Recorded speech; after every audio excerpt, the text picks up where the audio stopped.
convenablement. Et Dieu a dit aux enfants d'Israël, quiconque couchera avec la femme de son père, que cette personne soit maudite.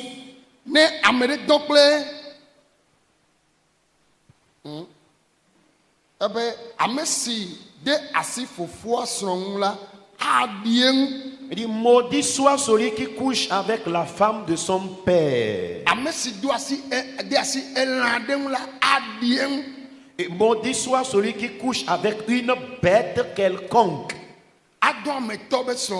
Coucher avec la femme de son père.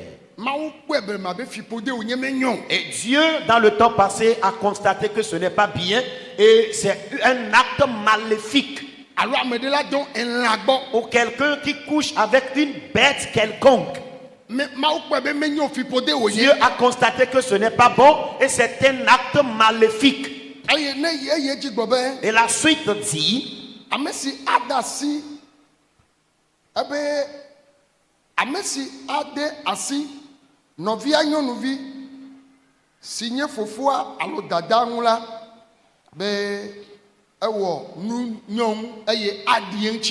le 22e verset dit ceci: maudit soit celui qui couche avec sa sœur, fille de son père ou fille de sa mère. La personne, quiconque couchera avec la fille de sa mère ou encore la fille de son père. Parce qu'à l'époque,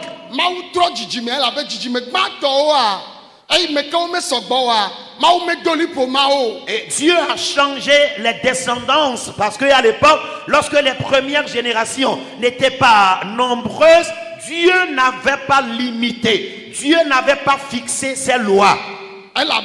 Parce que lorsqu'il n'y avait pas assez de personnes sur la terre, les premières personnes qui ont existé, ces lois n'étaient pas fixées par Dieu pour eux. C'est pourquoi vous allez voir Jacob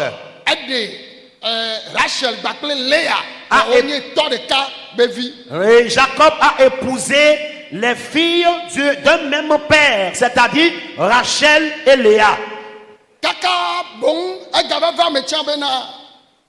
Amen. Amen.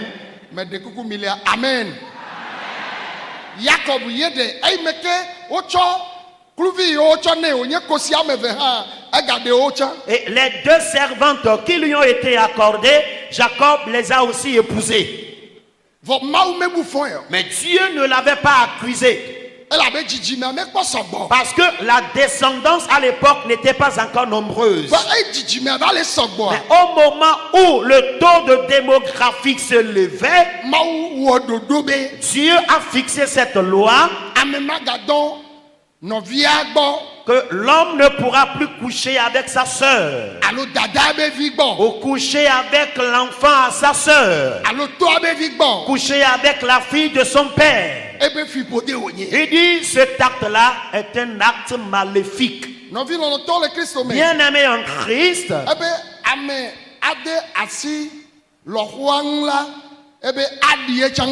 il dit maudit soit celui qui couche avec sa belle-mère. Il y en a malheureusement qui couchent avec la fille et la mère en même temps. Ils couchent aussi avec leur belle-mère. Parce que selon eux, c'était un privilège, une bonne opportunité. Ils ne le considèrent pas comme un péché. En Israël, Dieu a dit, quiconque commettra de tels actes a péché.